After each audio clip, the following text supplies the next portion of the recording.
오늘은 골로새서 강의 22번째 시간으로 바울에게 위로가 된 동력자들이라는 제목으로 함께 하나님의 말씀을 상고하고자 합니다. 창조주 하나님의 지혜는 우리 사람의 지혜와 달리 얼마나 놀라운지 모릅니다. 그래서 이사야 55장 8절에서도 주님은 이렇게 말씀을 하십니다. 내 생각이 너희 생각과 다르며 내 길은 너희 길과 다름이라. 바로 우리는 피조물이고 주님은 창조주시기 때문에 창조주와 피조물의 생각과 길이 얼마나 다른지 주님은 그것을 말씀하셨습니다. 여러분, 그래서 하나님께서 아브라함에게 약속하셨던 이제 너의 후손이 하늘의 별과 같이 땅의 모래알같이 많게 하리라, 이 약속을 하나님 하셨지만은 그 약속을 하나님의 약속의 땅인 가나안 땅에서 그 약속을 성취하지 않으셨습니다. 어디죠?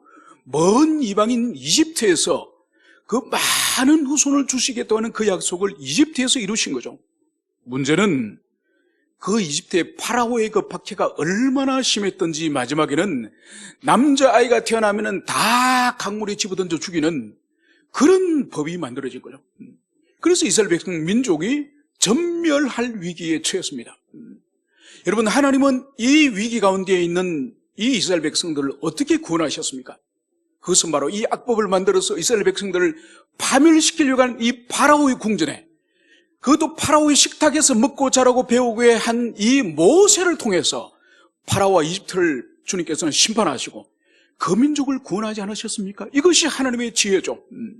여러분, 다윗이 이 무자비한 이 사울 왕에게 쫓기면서 다니면서 그 보호의 손길을 하나님은 이 다윗에게 어떻게 베풀어 주셨습니까? 그것은 바로 이 무자비한 이 사울 왕의 아들 이 요나단을 통해서 돌봄을 받지 않았습니까? 이것이 하나님의 지혜죠. 그리고 여러분, 우리 주님이 십자가에 죽으시고 부활하고 성천하셔서 이제 성령이 오셔서 교회가 세워졌는데, 이 복음이 예루살렘과 유대와 사마리아가 이제 땅끝까지 가야 되는데, 이 땅끝까지 복음을 전가하는데 하나님이 어떤 종을 사용하셨습니까? 가장 예수님 곁에서 가장 많은 것을 보고 배운 베드로나 요한이나 야고보를 주님이 사용하셨습니까? 아니에요. 교회를 파괴하는, 교회를 박해하는데 최고 앞잡이 노릇을 한 최고 열심을 가진 그 사울이라는 청년, 그 사람을 주님께서 변화시키셔서 바로 이방선교, 땅끝까지 복음을 전가하는 이방선교의 사도로 주님께 사용하지 않으셨습니까?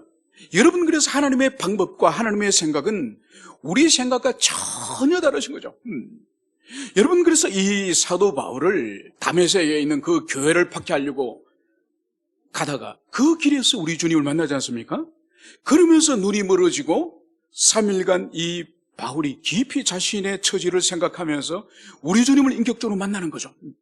그리고 이방인 사도로 부르심을 받고 바울은 평생을 복음을 전하다가 그것도 이방 땅 로마에서 목이 잘린 채로 죽지 않습니까? 여러분, 그러면 가는 곳마다 교회를 세우고 복음을 전파할 때 바울 혼자였습니까? 아니요. 가는 지역마다 주님께서는 동력자를 미리 예배해 두셔서 그들과 함께 복음을 전하고 그들과 함께 환난을 당하고 그들과 함께 교회를 세웠다는 것이 우리가 사도행전을 통해서, 그리고 특별히 바울의 13권의 서신 가운데에 9권이 지역교회에 보낸 것이고 4권이 개인에게 보낸 것이지 않습니까? 그래서 이 9권의 이 지역교회의 이 서신의 제일 말미 뒤에 가면은 마지막 맺은말을 하고 인사를 합니다.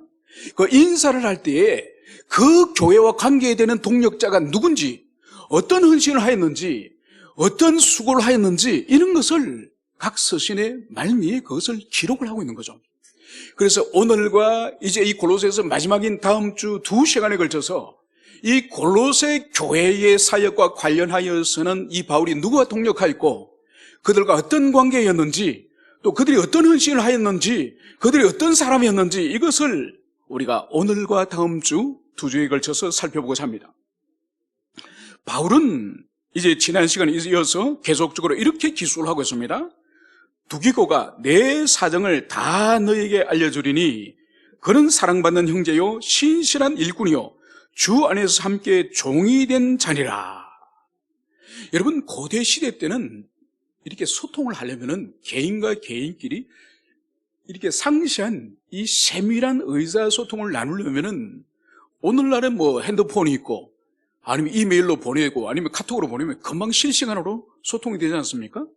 그런데 이 고대 시대 때, 이 로마 시대 때는 자신의 이 마음에 있는 생각을 전하려면은 이 편지보다 더 좋은 것이 없습니다. 상시하게 그 생각을 문자로 기록해서 그것을 사람 인편으로 보내는 거죠, 그죠?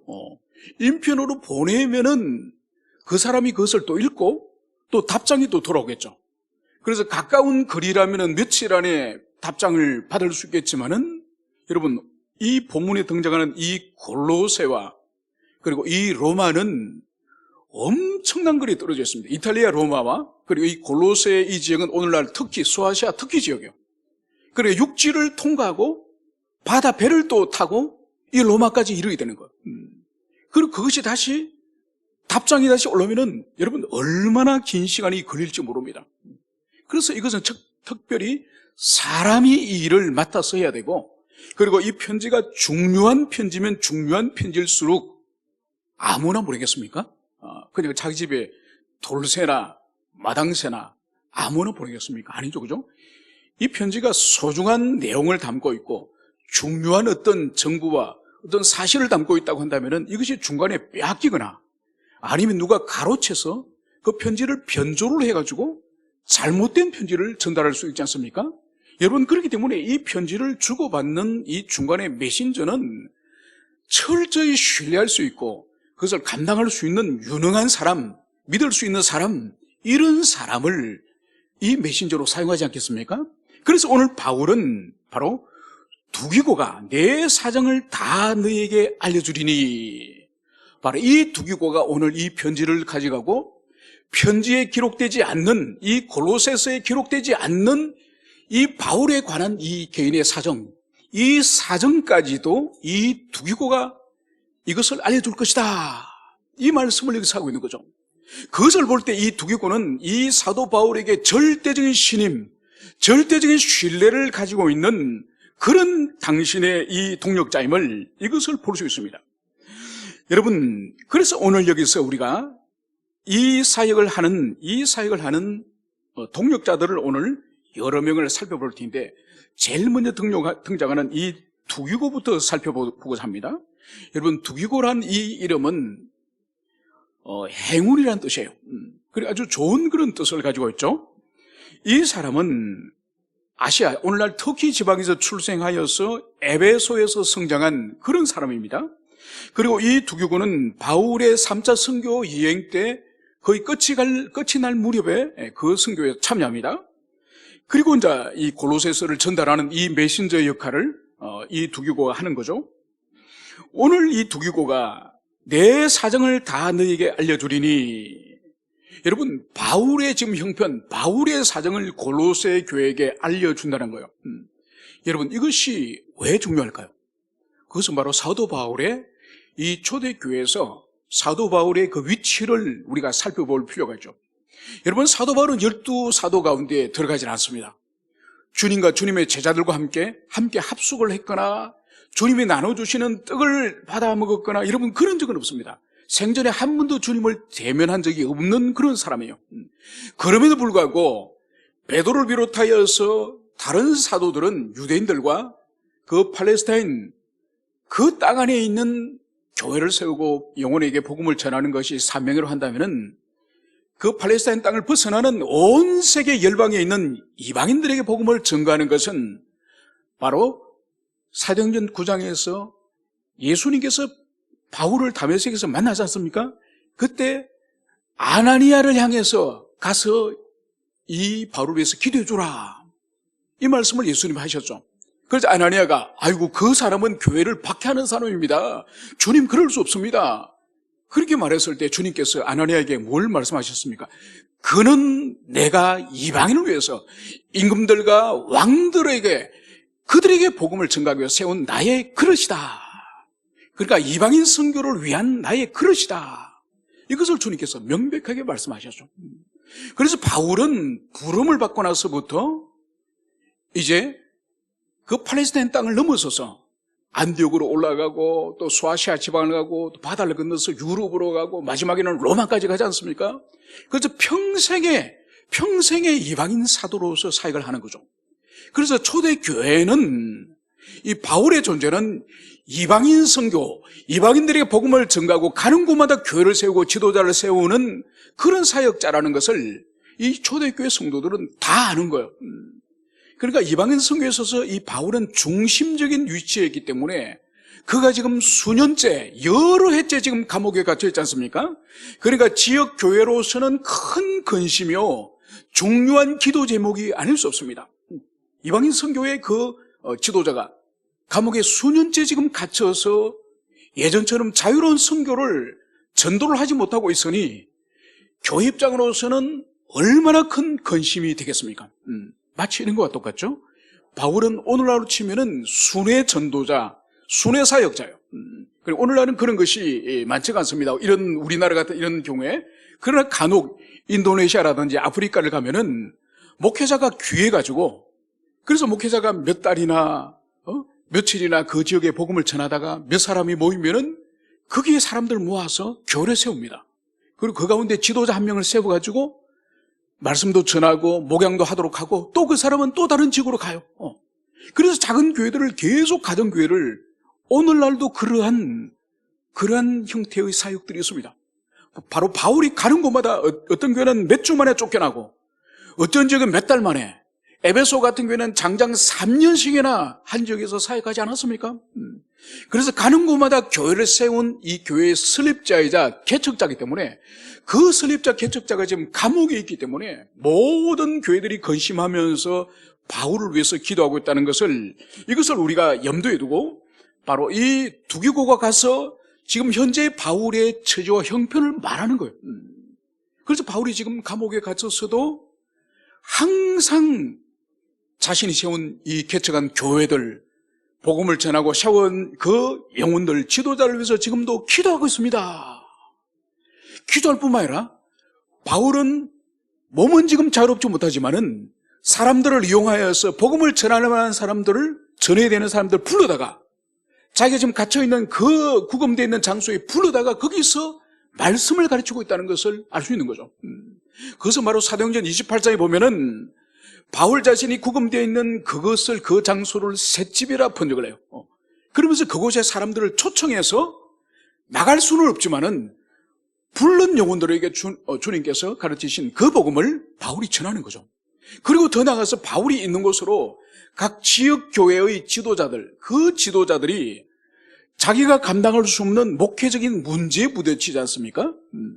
그러면은 직접 찾아오기도 하고, 그리고 아니면은 편지를 보내서 바울로 사도님, 지금 우리 교회에 이런 문제가 생겼습니다. 어떻게 하면 좋겠습니까? 여러분, 오늘 여기 이 골로새 교회에서는 에바브로가 직접 찾아왔습니다. 직접 찾아와서 내가 지금 목회하는 이 골로새 교회에 이런 문제가 있습니다. 직접 찾아와서 지금 바울에게 목회적 상담을 하고 처방을 받아서 지금 편지를 가지고 가지 않습니까? 그러나 고린도 교회 같은 경우에는 어떤 일이 있습니까? 바울에게 편지를 보내는 거죠. 그리고 사람을 보내는 거죠. 그래서 지금 고린도 교회 안에 사람들이 하나님의 은사를 주셔서 방언을 하는데 너무 무질서하게 방언을 합니다.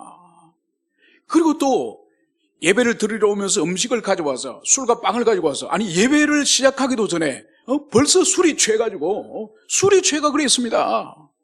또 그리고 아무리 교회지만은 여성의 모든 지위가 교회에서는 남여성이 대등하다 그러지만은 우리 지금 고린도 교회에서는 예배 시간에 손들고 막 여성들이 설교자에게 질문을 합니다. 어떻게 하면 좋습니까? 이런 많은 문제들을 고민하는 거죠. 그리고 또 불행하게도 이 고린도 교회 안에는 자기 아버지의 첩이었던 여인을 그 아들이 이어받아서 그 아들이 아버지의 첩이었던 여인과 간음을 하면서 이런 일도 있습니다. 또 교회 안에서 누구는 베드로파다, 누구는 예수파다, 누구는 바울파다.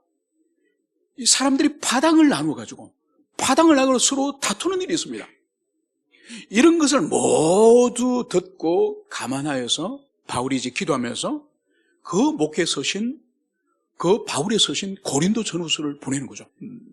그래서 바울은 그곳에서도 자유하지 못한 가운데 있었지만은 끊임없이 교회를 위해서 기도하고, 그리고 끊임없이 목회적인 그 처방을 서신을 통해서, 편지를 통해서 그것을 보내고, 그리고 영혼에게 복음을 전해야 될 영혼에게는 부르다가 복음을 전하는 이 수고를 이 두기고 가서 골로새 교회 성도들에게 지금 바울은 이렇게 옥중에서 사역하고 있습니다, 이것을 이제 전하게 될 것임을 오늘 바울은 이것을 기록을 하고 있습니다. 그러면 바울이 이 두기고를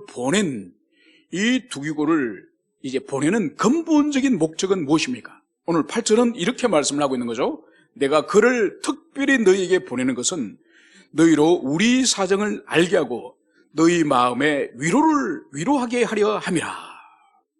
여러분, 바울의 형편과 이 바울과 함께 있는 이 동역자들의 형편을 낱낱이 가서 그것을 알리고, 그리고 알려서 이 바울이 원하는 바는 이 골로새 교회 성도들을 위로하기 위함이다, 이 말씀을 여기서 기록을 하고 있습니다. 여러분, 지금 골로새 교회도 어려운 가운데 있습니다. 경제적으로 그 도시에 어려움이 있고, 그리고 더 나아가서 골로새 교회 주변에 있는 이단들, 거짓된 가르침들, 계속 영적인 도전이 있지 않습니까? 그래서 이 골로새 교회 성도들에게 미혹된 길, 잘못된 길로 돌아가도록 계속 악한 유혹을 하고 설득을 하고 있죠. 그래서 이 골로새 교회가 어려움에 있는 것은 사실이에요. 그렇지만은 바울의 형편, 바울의 처지를 지금 알려줌으로 말미암아서 자신들이 지금 당하고 있는 이 고난은 바울이 당하는 고난과 비교해 볼 때 아무것도 아니다. 사실 아무것도 아니다. 두 번째로는 자신들이 지금 진리를 위해서 바르게 살려고 할 때에 고난을 당하는 것처럼 사도 바울도 진리로 인해서 지금 감옥에 갇혀 있고 고난을 당하지 않습니까? 그래서 어느 시대든지 교회는 진리를 위해서 목숨을 걸고 바르게 살려고 하면 할수록 세상의 도전과 세상의 이 박해는 더 크다는 거죠. 그래서 바울이나 골로새 교회나 그리스도 안에 있기 때문에 세상으로부터 당하는 고난은 내 일반이다, 이것을 알게 하는 것이죠. 그리고 지금 바울이 이 골로새 교회를 향해서도 감옥에서도 끊임없이 기도하고 끊임없이 하나님께 아뢰고 있기 때문에 지금 골로새 교회에 여러 문제들이 있긴 하지만은, 그러나 하나님께서 응답하시고 들어주셔서 이 모든 문제를 하나님께서 해결해 주실 것이라고 하는 이 위로를 이 두기고를 통해서 전달하기 위해서 두기고를 보낸다고 오늘 여기서 말씀을 하고 있습니다. 그럼 이제 이 두기고에 대해서 바울은 이 사람이 어떤 사람인지 그것을 우리가 살펴보도록 하겠습니다.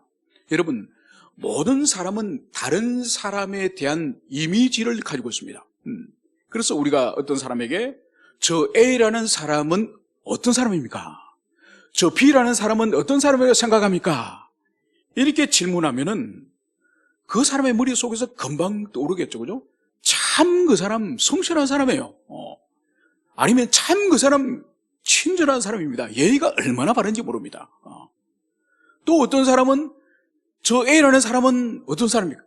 그 사람은 인간 아니에요. 아주 부정적으로 확 그 내면에 사람이 다가오지 않습니까? 그러면 그것을 말하는 거죠. 그 사람은 상종하지 마세요. 인간 아니에요. 여러분, 누구나 그 사람에 대한 이미지와 느낌을 가지고 있습니다. 오늘 바울에게 이 두기고는 어떤 느낌과 어떤 사람인지 오늘 우리가 살펴보도록 하겠습니다. 먼저 바울은 그를 형제라고 부르고 있습니다. 사도 바울이 이 두기고를 형제라고 부르는 거예요. 여러분, 헬라에서 이 아델포스의 형제란 이 뜻이 뭔가 하니까 하나의 자궁에서 태어난, 그러니까 한 어머니에게서 태어난, 우리 교회 같은 경우에는 우리 시온이 평강이 우리 송집사님이라고 하는 한 분에게서 태어났죠, 그죠? 이게 바로 형제라는 뜻이에요. 물론 바울에게 있어서 두기고는 한 어머니의 형제라는 뜻은 아니죠, 그죠? 육적인 형제라는 뜻이 아닙니다. 이것은 그리스도 안에서 형제됨을, 그리스도를 믿음으로 그리스도 안에서 한 형제됨을, 그래서 하늘 아버지를 같은 아버지로 부르는 그런 영적 형제됨을, 그것을 말씀을 하고 있습니다. 그래서 여러분, 이 형제라고는 이 단어가 가지고 있는 이 의미가 어떤 의미일까요? 이것은 바로 친밀한, 이 세상에 여러분 형제만큼 친한 그런 관계가 있습니까? 한 부모 속에서 태어난 가장 친밀한 관계가 형제죠. 그리고 형제라는 이 단어가 가지고 있는 의미 중에 하나가 뭔가 하니까 신뢰, 그런 나의 형제다. 여기는 무한한 신뢰를 담고 있는 거죠. 여러분, 그래서 형제라는 말을 여러분 싫어하면 안 됩니다. 형제라고 부르는 것은 매우 영광스럽고 매우 그것은 기쁘게 생각해야 되는 거예요. 그래서 예전에 제가 형제님이라 불렀다가 한번 혼이 나지 않습니까? 교회에서. 내가 당당히 교회에서 직분자인데 나를 형제라 부르다니. 그러니까 형제를 교회의 어떤 간사라든지 교회의 어떤 집사라든지 교회의 어떤 권찰이라든지 이 모든 직분보다 더 하찮은 것을 형제라고 생각하는 거예요. 아니요. 그리스도 안에 형제라 불러주는 것은 이것은 영광스러워. 예전에 제가 한번 이 교수님들이 이제 여름 방학을 하면은 교수님들 중에서 크리스찬들이 있지 않습니까? 교수 수양회라는 게 있습니다. 그래, 전국의 교수들이 모여가지고 이제 수련회를 하는 것을 말합니다. 그리고 각 대학의 교수들이 다 모였죠. 그러니까 그 교수님들이 어떤 교수님들은 뭐 교회에서 장로님도 있을 테고 안수 집사님도 있을 테고 또 집사님도 있을 테고 뭐 다 뭐 직분들은 제각기 교회에서 섬기기 따라해서 다를 거지 않습니까? 그런데 그 교수회 그 수양회에서 서로 부른 호칭을 제가 들어봤습니다. 뭔가 하니까 형제님. 교수끼리들 자기들이 교회 장로일 수도 있고 안수 집사도 있지만 모두 서로 통일해서 부르는 것이 형제님이에요. 여러분, 아무도 화내지 않습니다. 여러분, 형제라는 것이 이것이 얼마나 친밀하고 또 얼마나 또 이것이 영광스러운 한 피를 받은, 한 그리스도 예수의 그 피를 받은 그런 고귀한 존재로 부르는 것이 바로 형제예요. 그래서 두기고를 바울이 나의 형제, 여러분 사도에게 이렇게 형제로 부름을 받는 것이 얼마나 귀한 그런 호칭이라고 우리가 볼 수 있겠습니까? 그리고 더 나아가서 여기서 볼 수 있는 것이 또 이 신실한 일꾼이요. 이 두기고를 바울은 그가 신실한 일꾼이라고 말하고 있습니다. 여러분, 우리 말로는 요즘 신실하다는 말은 잘 안 쓰지 않습니까? 영어에서는 faithful, 그러니까 신뢰할 만한, 믿을 만한. 여러분, 이 두기고가 바울에게 얼마나 신뢰가 가는 믿을 만한 사람인지 바로 그는 신실한 일꾼이다, 이 말씀을 여기서 하고 있는 거죠. 여러분, 이 사람이 신실한지 신실하지 않은지는 어떻게 알 수 있습니까? 밥 같이 먹어보면 압니까? 같이 사우나 같이 가보면 이 사람이 신실한지 아닌지 압니까? 모릅니다. 신실함의 여부는 일을 해보면 압니다. 같이 일을 해보면. 그래서 말은 번질나게 잘하고 평소는 그렇게 자기가 신실한 척을 잘하다가 같이 일을 해보면은 이 사람이 약은 사람은 힘든 거 안 하려고 합니다. 또 사람들에게 드러나지 않는, 자기가 주목되지 않는 그런 일을 안 하려고 합니다. 여러분, 그래서 교회에서 보면은 우리 교회가 뭐 작은 교회니까 뭐 큰 일이 없지만은 여러분, 큰 교회는 교회 청소가 제일 큰 일이에요. 제일 큰 일. 여러분, 우리 지금 대구 내려가 계시면은 영구 집사님 교회 청결위원장 출신이에요. 그분은 청결위원장은 뭔가 하니까 교회 전체를 청소하는 거예요. 전체를. 그것도 작은 교회를 청소하는 것이 아니라 수천 명이 다니고 먹고 마시고 버리고 빈 종이컵이라든지 그 애기 기저귀라든지 얼마나 많습니까? 교회 안에, 그죠? 그걸 매주 토요일 날, 주일 준비하기 전에 토요일 날 청소하고, 주일 끝나면은 또 주일 저녁에 또 다 청소하고, 그 일을 주관하는 분이 청결위원장이에요. 이건 보통 일이 아니에요. 여러분, 그래서 일을 같이 해보면은 평소에 알지 못하던 거를 딱 일을 맡겨보거나 일을 해보면은 그 사람이 신실한 사람인지 신실하지 않은 사람이 정확하게 드러나는 거죠. 그래서 입으로 사는 사람인지 입보다는 온몸으로 헌신하며 사는 사람인지 그것을 볼 수 있는 거죠. 바로 두기고가 이 바울에게 있어서 볼 때에 아주 신실한, 정말 믿을 만한, 그래서 보세요. 그 먼 수천 킬로 떨어져 있는 그곳에 이 중요한 편지를 보내는 이 일을 이 두기고에게 보내지 않습니까? 그리고 세 번째로 이제 이 두기고를 향해서 주 안에서 함께 종이 된 자니라. 여러분, 바울이 하나님의 종으로서, 그가 사도로서 교회를 세우고 교회 사역을 한다는 것은 누구나 부인할 수 없습니다. 그러나 이 바울은 이 두기고를 향해서 자신도 주의 종이지만은 이 두기고 또한 주 안에서 함께 종이 된 자로서 오늘 주의 종이라고 오늘 바울이 인정을 해주는 거죠. 얼마나 존귀합니까? 당당히 이 두기고 자신도 하나님의 종인 것을 오늘 이 바울이 인정을 해주고 있는 것이죠. 이것이 바로 이 두기고의 인격과 두기고의 이 사람됨, 이 두기고의 삶의 모습이라는 것을 오늘 바울이 그것을 보정을 하고 있습니다. 이제 두 번째로 오늘 구절에서는 바울의 두 번째의 동역자를 소개하고 있으니 신실하고 사랑받은 형제 오네시모를 함께 보내노니 그는 너희에게서 온 사람이라. 그들이 여기 있는 일을 다 너희에게 알려주리라. 오늘 두기고 혼자 보내는 것이 아니라 오늘 두기고와 함께 형제 오네시모를 오늘 함께 보내는 거예요. 함께 보내면서 오늘 여기서 볼 수 있는 것이 그는 너희에게서 온 사람이라. 여러분, 골로새 교회를 향해서 이 오네시모가 그는 너희에게 온 사람이다. 바로 너희 그 도시의 출신이다. 이것을 여기서 말씀을 하고 있는 거죠. 여러분, 이 오네시모에 대해서는 빌레몬서에서 아주 더 자세하게 설명을 하고 있습니다. 이 오네시모는 누구냐? 이 골로새 도시라고 하는 이 도시에 있는 교회, 이 골로새 교회의 중요한 지도자 중 한 사람인 빌레몬, 그 사람의 집에 노예였습니다. 노예로 살다가 이 사람이, 이 오네시모가 어떤 구체적인 일을 했는지는 성경이 기록하고 있지 않는데 분명한 것은 이 오네시모가 이 주인 이 빌레몬의 집에 도둑질을 한 거예요. 재산상 손해를 끼치고 로마로 도망을 한 거예요. 그런데 어떻게 바울을 감옥에서 만났는지 모르지만은 바울을 감옥에서 만나서 바울이 복음을 전합니다. 그리고 이 오네시모가 복음을 영접하고, 그리고 알고 보니 이 골로새에서 온 이 도둑이야. 그런데 그의 주인이 빌레몬이라는 거야. 그러니 바울은 깜짝 놀랐죠. 왜냐하면 빌레몬은 골로새에 있는 이 바울의 제자입니다. 제자고 그 교회의 중요한 지도자고. 그리고 확인을 해보니까 자기 제자의 집에 도둑질을 하고 온 그 제자의 집의 노예 출신인 거야. 그런데 이 오네시모가 옛날에 오네시모가 아니야. 여러분, 오네시모란 이 사람의 이름의 뜻이 뭔지 아십니까? 유익한 사람. 아주 쓸모가 있는 유익한 사람. 아마 빌레몬은 주인으로서 이 오네시모의 이름에 대해서 아주 좋아했을 겁니다. 이 오네시모가 정말 나의 집의 종으로서 나에게 정말 유익한 사람이 되었으면 좋겠다.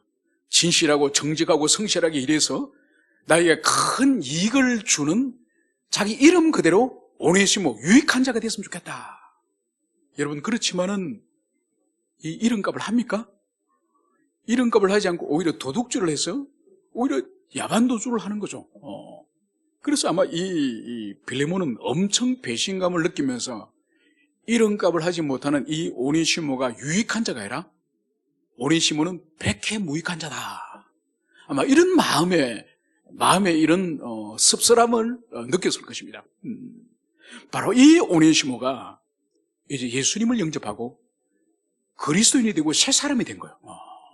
그러니까 이 사람이 새 사람이 됐다는 증거가 바로 바울이 이 오네시모를 신실하고 사랑받는 형제, 여러분, 신실하고 사랑받는 이것은 조금 전에 두기고에게 붙인 그대로 수식어를 지금 오네시모에게 쓰는 거예요. 그러니까 이 오네시모도 두기고만큼 신뢰할 만한, 그리고 사랑받는 그런 사람으로 변화됐음을 오늘 보여주는 것을 여기서 알 수 있습니다. 여러분, 여기서 보다는 이 빌레몬서에서 이 오네시모에 대한 바울과의 관계를 더 상세하게 설명하고 있으니 이 빌레몬서 1장 10절에서는 이 오네시모를 갇힌 중에 낳은 아들, 예전 개혁 성경에서는 옥중에 낳은 아들, 이렇게 기술을 하고 있습니다. 여러분, 이것은 언유죠, 언유, 그죠? 바울이 뭐 여성도 아니고 또 그 옥중에 이 오네시모를 어떻게 출산하겠습니까? 그런 뜻이 아니라 영적으로 낳은 아들이다, 이것을 말씀하는 거죠. 그래서 이 오네시모가 감옥에 왔을 때에 바울이 복음을 전가하고, 그리고 이 오네시모가 영접을 하고, 그리고 진실로 그 회심의 결과로 말미암아서 이 오네시모가 과거의 모든 죄된 삶을 청산하고, 그리고 이제 새 사람으로서 정말 바울이 신뢰할 만한 그런 사람으로 변화되었음을 바울이 지금 말씀을 하고 있는 거죠. 그러면서 바울이 또 이 오네시모를 향해서 빌레몬서에서는 그는 나의 신복이라, 빌레몬에게 이 사랑하는 오네시모를 향해서 이 오네시모는 나의 신복이다, 이 말씀을 하고 있는 거예요. 여러분, 우리 성경에서는 신복이라고 번역을 하고 있지만 이 스팔랑크나라고 하는 이 헬라는 이 심장을 봐요, 심장. 여러분, 우리 배를 가르면은 안에 위장도 있고 소장도 있고 대장도 있고 콩팥도 있고 간도 있고 설계도 있고 췌장도 있고 많은 우리의 장기들이 있습니다. 그러나 여러분, 심장은 그 장기들과 차원이 달라요. 여러분, 우리 인체의 가장 중요한 두 기관을 꼽아라면은 머리의 뇌와 심장이지 않습니까? 이건 치명적이에요. 심장은 멈추면 바로 죽습니다. 여러분, 숨은 3분 정도는 안 쉬어도 안 죽습니다. 폐가 활동을 안 해도. 그런데 심장은 정지게 해버리면 그냥 심장마비로 바로 죽습니다. 그래서 이 바울에게 많은 동력자들이 있겠지만은, 평생에 많은 동력자들이 있겠지만, 이 오네시모를 향해서 그는 나의 심장이다, 나의 신복이다. 얼마나 바울이 이 오네시모를 사랑하고 가까이 하고 그리고 신뢰하였으면은 그를 나의 심장이다, 여러분, 이렇게 부르는 것을 볼 수 있습니다. 그러니까 동력자를 넘어서 그의 영적인 아들로서, 여러분, 바울이 영적인 아들로 부르는 것은 디모데가 유리하지 않습니까? 디모데처럼 이 오네시모가 그렇게 중요한 존재라는 것을 이것을 고백하고 있는 거죠. 여러분, 한때는 오네시모는 사회적으로 범죄자였습니다.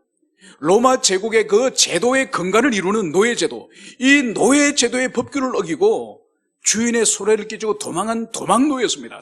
붙잡히면 사형이에요. 그런데 이러한 끔찍한 사회적인 범죄인도 이제 회심을 하고 이 새 사람으로 변화되었다고 한다면은 이 바울은 오네시모를 나의 형제, 그리고 나의 아들, 이런 과감히 그렇게 부르는 이것이 복음의 능력이에요. 여러분, 복음의 능력은 이 세상에 많은 제도들이 있어서 그 제약을 하지만은 이 복음은 그것을 뛰어넘는 거예요. 뛰어넘어서 지금 바울은 이 노예제도를 부정하지는 않지만은 노예제도가 가지고 있는 이 사슬을 그리스도의 사랑으로 지금 다 뛰어넘어서 그는 내 아들이고 그는 나의 형제다, 이것을 지금 바울이 지금 선언하는 거예요. 얼마나 귀한 일인 것이 여기서 우리가 볼 수 있습니다. 여러분, 그런데 지금 바울은 이 오네시모를 옛 주인 빌레몬에게 지금 돌려보내려고 하는 거예요. 두개고 갈 때에 이 오네시모를 같이 지금 보내겠다, 이 말씀을 하는 거예요. 여러분, 옛 주인에게 돌아가면은, 붙잡히면은 옛 주인이 죽일 수 있는 거예요. 사형을 시킬 수 있는 거예요. 여러분, 왜 그러면 이 바울이 이 감옥에서 지금 변화돼서 새 사람이 된 이 오네시모가 옆에서 지금 잘 자기를 돕고 섬기고 동력자가 돼 있는데 왜 다시 그가 도망쳐 나온 골로새로 다시 보내려고 할까요? 이것은 바로 이 오네시모는 진실로 참여하고 하나님과 관계에서는 죄 용서함을 받고 새 사람이 되었지만은 지금 자신이 손해를 끼치고 온 골로새에 있는 이 빌레몬과의 관계는 아직 용서와 화해가 이루어지지 않았습니다.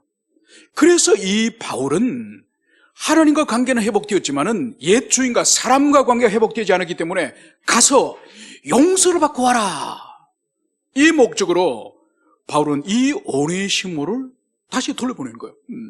여러분, 이것은 예수님께서 산상수훈에서 가르치신 용서와 회복의 원리를 그대로 적용하는 거예요. 여러분, 산상수훈에서 예수님은 이렇게 말씀하십니다. 그러므로 예물을 제단에 드리려다가 거기서 내 형제에게 원망 들을 만한 일이 생각나거든 예물을 제단 앞에 두고 먼저 가서 형제와 화목하고 그 후에 와서 예물을 드리라. 여러분, 예수님께서는 이 산상수훈에서 하나님과 관계에 대해서도 풍성하게 선명하게 말씀하셨지만은 이웃과 우리의 지체와의 관계도 어떻게 되는지 그것을 바른 관계를 주님께서 많이 말씀하셨습니다. 그 가운데 하나가 이 용서와 이 화목의 원리예요. 그래서 제단에 예물을 드리려고 하다, 즉 예배를 드리려고 하다가 바로 형제와 어떤 갈등, 형제와 다툼의 어떤 일이 있어서 형제로부터 내가 원망 들을 만한 일이 생각이 나거든.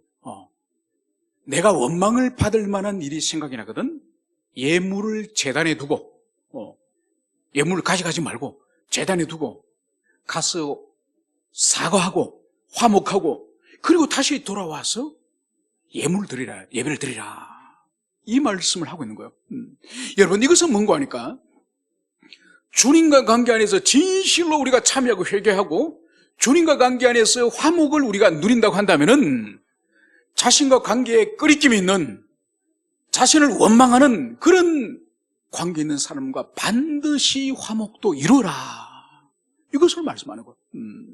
여러분, 그래서 나는 하나님께 이것을 다 회개해서 하나님과 이 문제는 계산이 끝났어, 나는 용서를 받았어, 이러면서 자신이 고통을 강하거나 자신이 손해를 끼친 사람을 찾아가서 사과하지 않고 화해하지 않고 문제 해결하지 않는 이것은 참된 회개가 아니에요.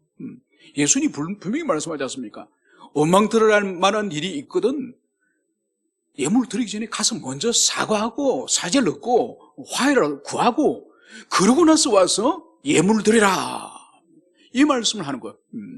여러분, 그래서 보세요. 예전에 영화 밀약이라는 영화가 있지 않습니까? 또 하필 우리 제가 태어난 동네 이야기가 됩니다만, 그게 이제 그 남편이 죽고 어린 딸 하나 데리고 와서 키우다가 그 딸아이를 실종하지 않습니까? 알고 보니 유괴범이 가서 그 아이를 죽여서 시신을 매장을 해버린 거죠. 확인해보니까, 나중에 경찰 수사를 해보니까 그 아이를 가르친 그 유치원에 그 원장이 그 아이를 그렇게 죽인 거예요.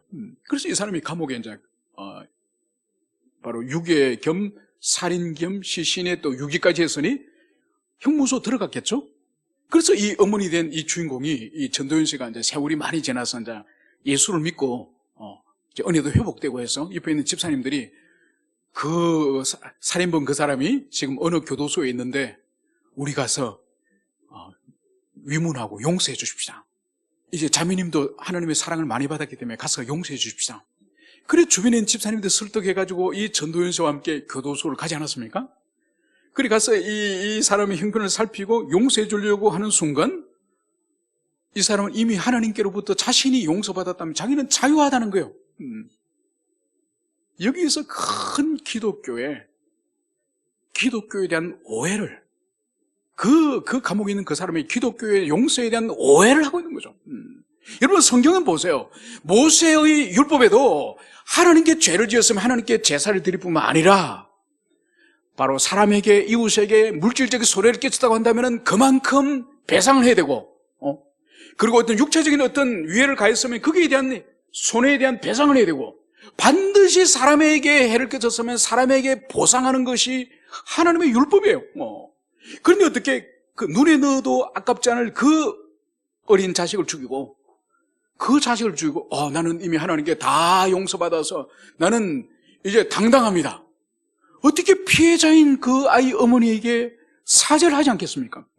여러분, 거기 나오는 그 주인공은 참된 기독교인의 용서 화해가 아니에요.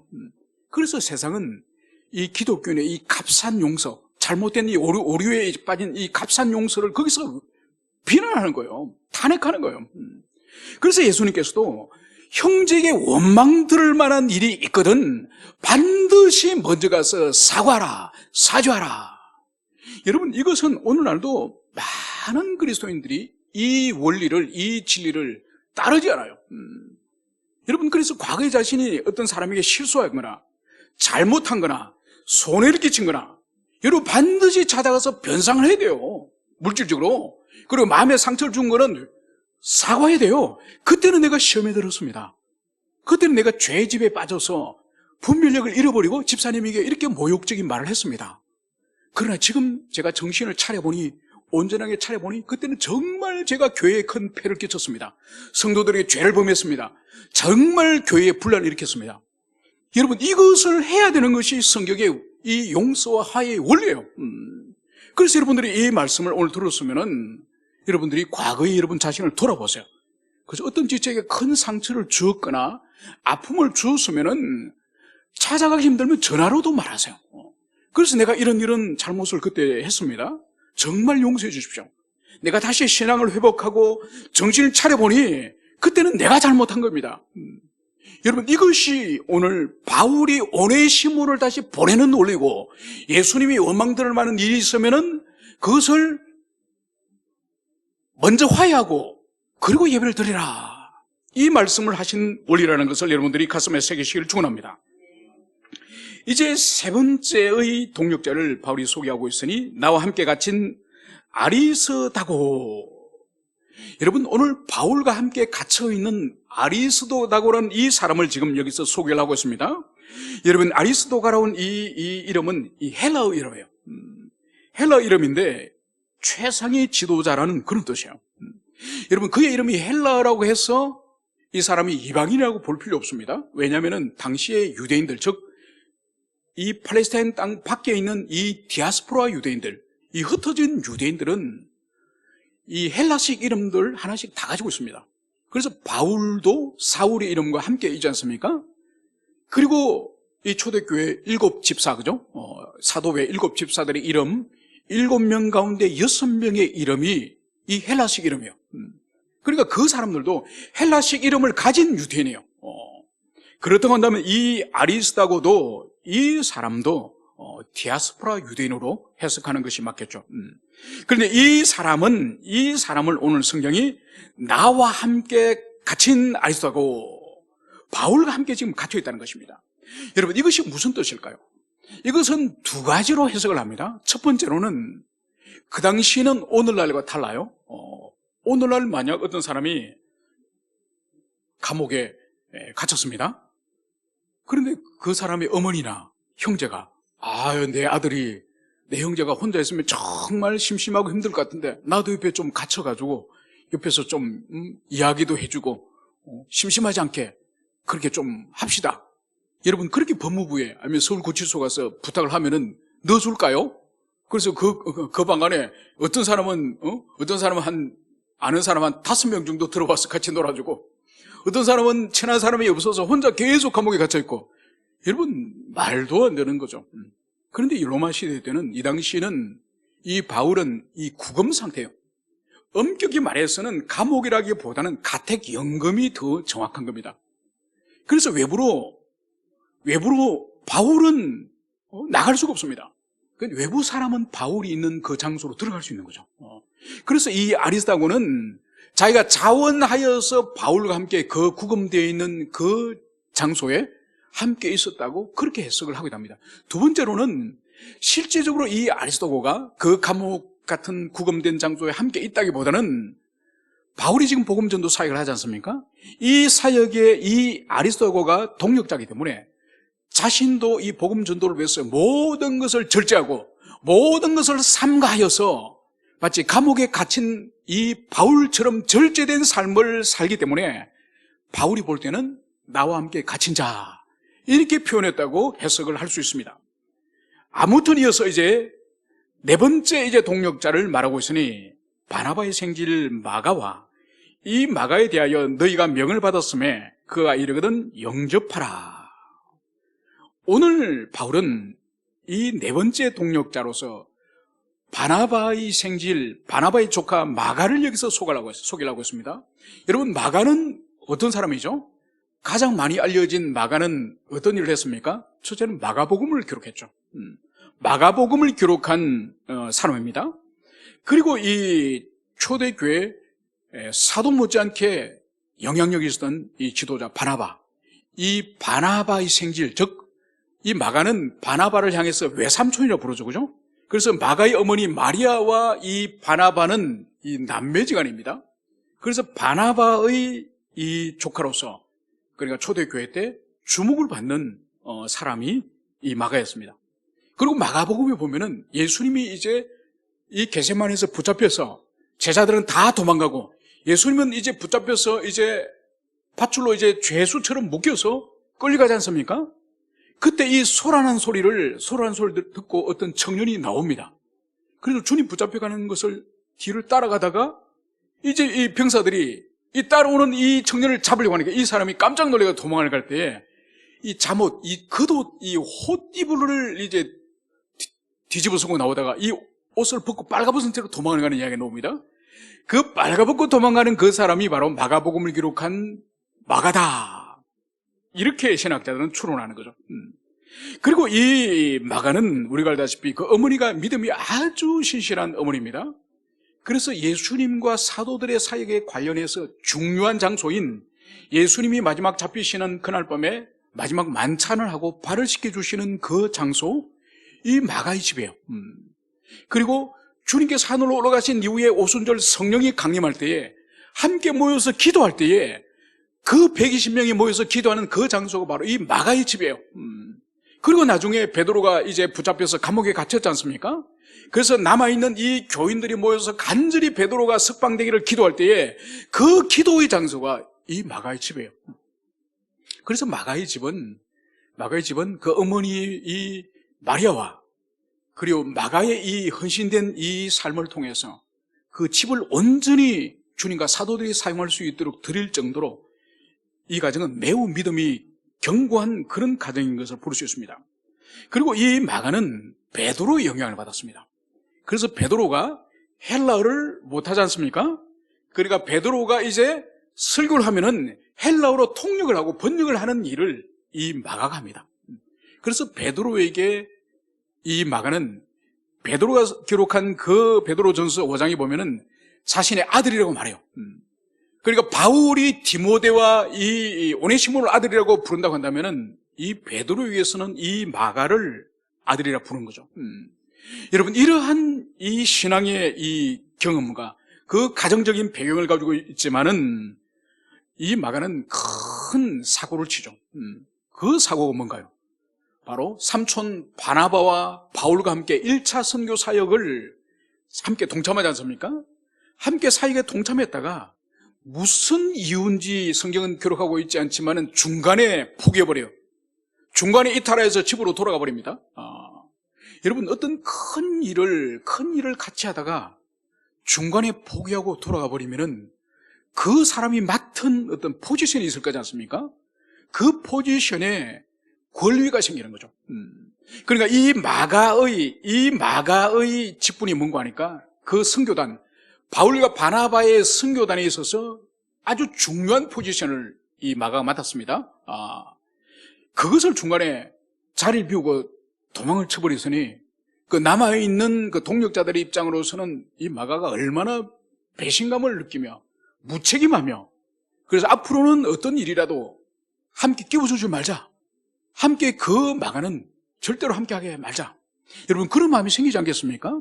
그래서 1차 선교 사역을 마치고 쉬었다가 2차 선교 사역을 갈 때에 바로 삼촌 바나바는 마가를 용서하고 마가를 다시 데리고 갑시다.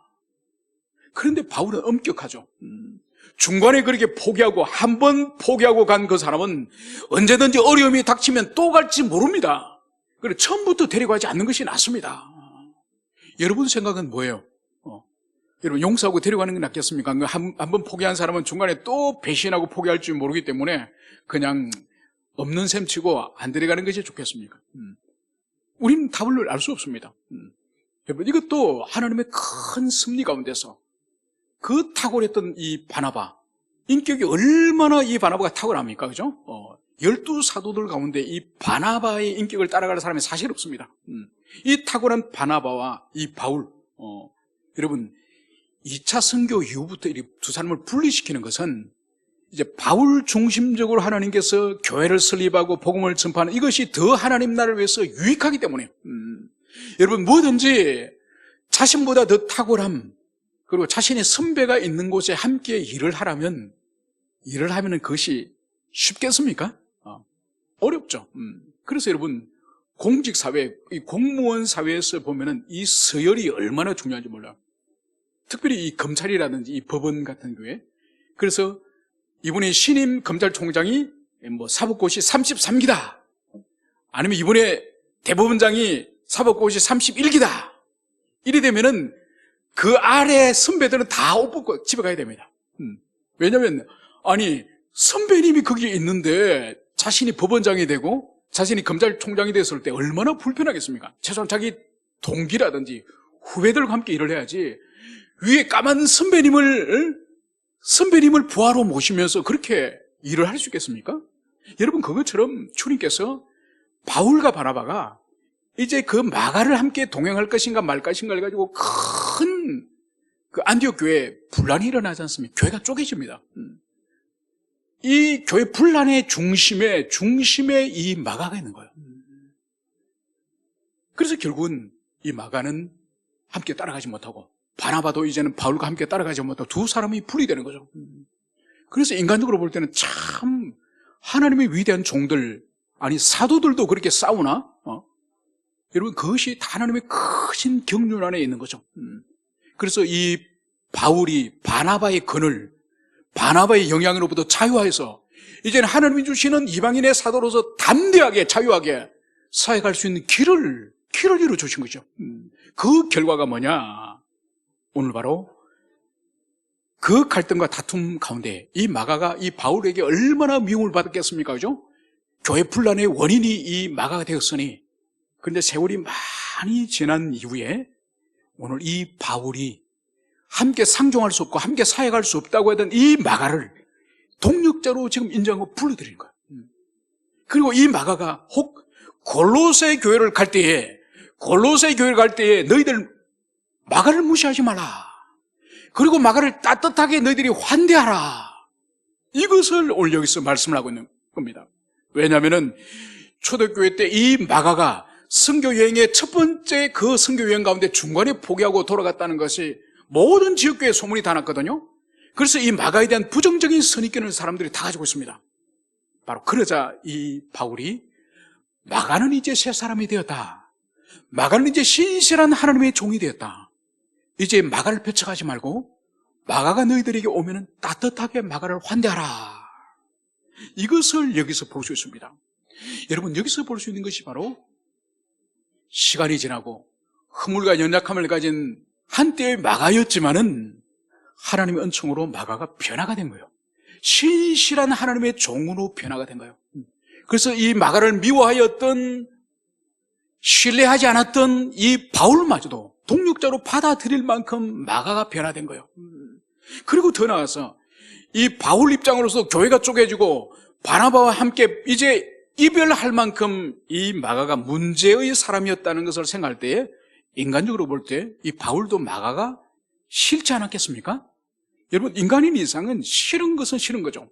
그런데 세월이 지나니까 하나님께서 이 바울의 마음 가운데서도 이 마가를 받아들이고 이 마가를 형제로 동력자로 인정할 수 있는 이 바울의 이 심령의 변화 또한 여기서 볼 수 있습니다. 그래서 오늘 우리가 살펴본 이 4명의 바울의 이 동력자와 이 바울의 모습을 볼 때에 하나님의 은혜가 이 초대교회 때 얼마나 임하였는지, 그래서 사회적으로 범죄자였던 오네시모, 그 오네시모가 변화되었고, 그리고 바울의 신실한 동력자가 되었고, 그래서 이제는 돌아가면 죽을지 모르는 그 골로새로 가라. 그러니까 이 오네시모가 기꺼이 순종하고 돌아가는 이 오네시모를 볼 수 있고, 한때는 교회의 분란을 이루고 바울과 바나바가 결별할 정도로 큰 문제였던 이 마가가 깊은 영혼의 변화를 통해서 신실한 하나님의 종이 되었고, 또 이 마가가 불편한 존재였던 이 바울에게 있어서도 세월이 지나면서 이 마가를 수용하고 받아들일 만한 이 내면의 상태로 바울 또한 은혜가 회복되었음을 여기서 볼 수 있습니다. 여러분, 초대교회는 보세요. 완전한 사람이 모인 교회가 아니에요. 우리가 입으로 초대교회 그러지만은 그 공동체 안에서도 서로 이제 결별하고 교회가 쪼개질 정도로 큰 갈등과 아픔이 있고, 또 하나님이 맡겨주시는 선교사회 가운데 중간에 포기하고 이탈하는 그런 무책임한 사람도 있었고, 그러나 하나님 은혜가 그 사람들 한 사람 한 사람 변화시키셨죠. 그래서 용서할 수 없는 사람을 용서하고, 사랑할 수 없는 사람을 다시 사랑하게 되고, 인정할 수 없는 사람을 다시 사역자로 인정하는 그런 귀한 성령의 역사가 이 초대교회에 있었던 것입니다. 그렇기 때문에 이 말씀을 통해서 우리 또한 우리가 소망할 것은 우리가 점점 변화를 받아야 된다는 거예요. 굳어져서 화석처럼 굳어서 그대로 있을 것이 아니라 점점 우리가 해가 지나고 달이 지나고 세월이 지날수록 점점 우리의 삶의 모습, 우리의 인격의 모습이 변화되어서 오늘 여기에 등장하는 이 하나님의 사역자들, 이들이 세월이 지나면서 정말 서로가 용납할 수 있는 그런 아름다운 관계로 되는 것처럼 우리에게 그리끼는 사람이 있습니까? 우리 마음에 아직도 의심을 품고 있는 사람이 있습니까? 아니면 원망을 들을 만한 사람이 있습니까? 여러분들이 기도하십시오. 그 사람들에게 찾아가게 해주시고, 그 사람을 용납하게 하시고, 그 사람을 품을 수 있는 믿음으로 자랄 수 있도록 해달라고.